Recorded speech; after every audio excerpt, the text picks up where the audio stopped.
Assalamualaikum warahmatullahi wabarakatuh. Kita akan membahas kenapa di negara yang kita cintai ini, di Republik Indonesia ini, mayoritas bermadhab Imam Syafi'i dan juga mayoritas Ahlus Sunnah wal Jamaah, di mana mengakui 4 madhab. Ada 2 alasan. Yang pertama adalah alasan objektif dan yang kedua adalah alasan subjektif.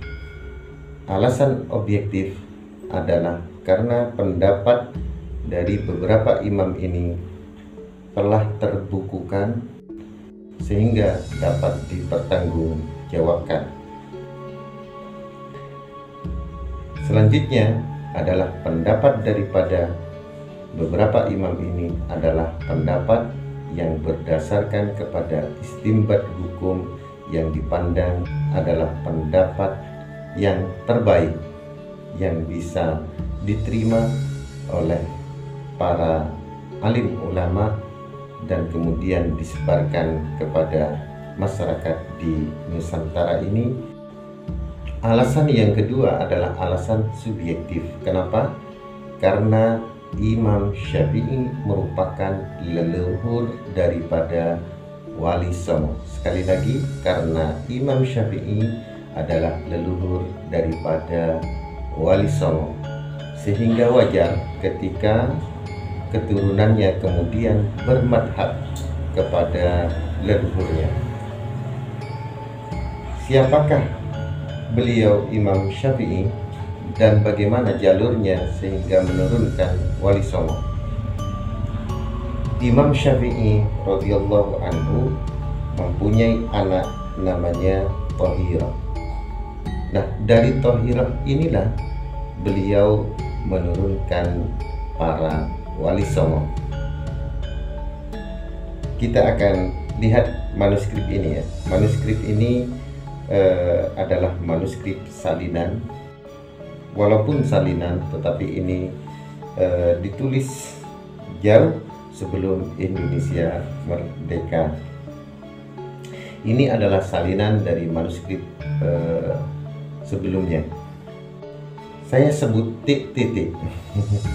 Titik-titik menikah dengan Thahirah, putraning Imam Syafi'i.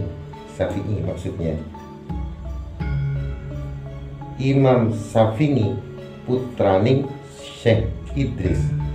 Syekh Idris putraning Syekh Ngabas. Syekh Abbas maksudnya. Syekh Ngabas putraning Syekh Ngusman. Syekh Ngusman putraning Syekh Nafi. Syekh Nafi putraning Syekh Sayyid. Syekh Sayyid putraning Syekh Ngabidah.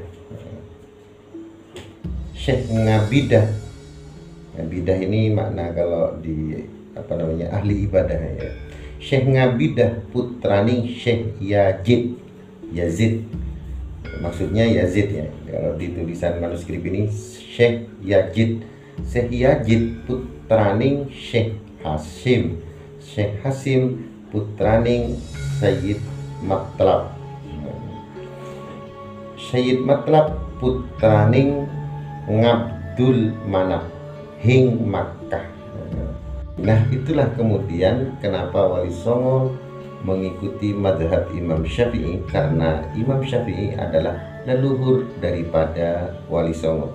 Sehingga ketika kita melihat manuskrip Wali Songo, kita bisa jumpai setidaknya ada 3 madhab yang sampai hari ini masih bisa kita baca, yaitu madhab Imam Syafi'i, madhab Imam Hanafi, madhab Imam Maliki. Kenapa? Karena Imam Syafi'i dan Imam Hanafi ini adalah leluhur daripada Wali Songo. Nah, kalau dari jalur Imam Hanafi, siapakah yang menurunkan ke Wali Songo? Yaitu dari keturunan Imam Hanafi yang bernama Siti Hindun. binta Ali Al-Hanafi. Nah, Ali Al-Hanafi inilah keturunan daripada Imam Hanafi. Kemudian kenapa kemudian Wali Songo juga menerima mazhab Imam Malik?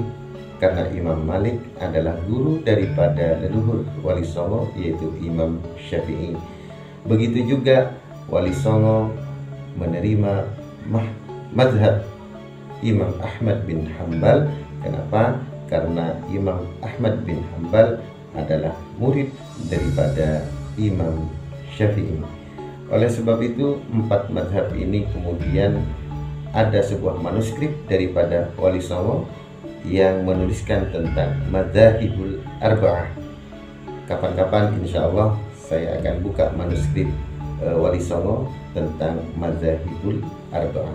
Jadi di manuskrip Wali Songo ini ada juga Madzhabul Arba'ah, di mana di situ dituliskan tentang perbedaan menurut pendapat imam yang 4 ini, dan keempat-empatnya sama-sama diakui oleh para Wali Songo. Itulah sebabnya kemudian kenapa di Indonesia ini kita sekarang jumpai mayoritas bermadhab Imam Syafi'i, karena Wali Songo adalah keturunan dari Imam Syafi'i.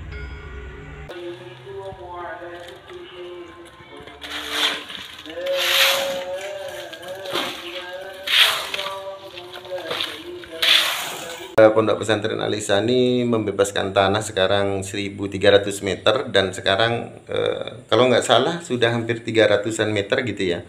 Jadi nanti kalau sudah 1.300 meter terpenuhi, ya berarti ditutup untuk pembebasan lahan tanah ini. Saya masukkan barcode-nya di situ, itu bisa dilihat siapa saja nama pewakaf tanah yang sekarang ikut mewakafkan tanah untuk pembebasan lahan di sekitar Pondok Pesantren Al-Ihsani.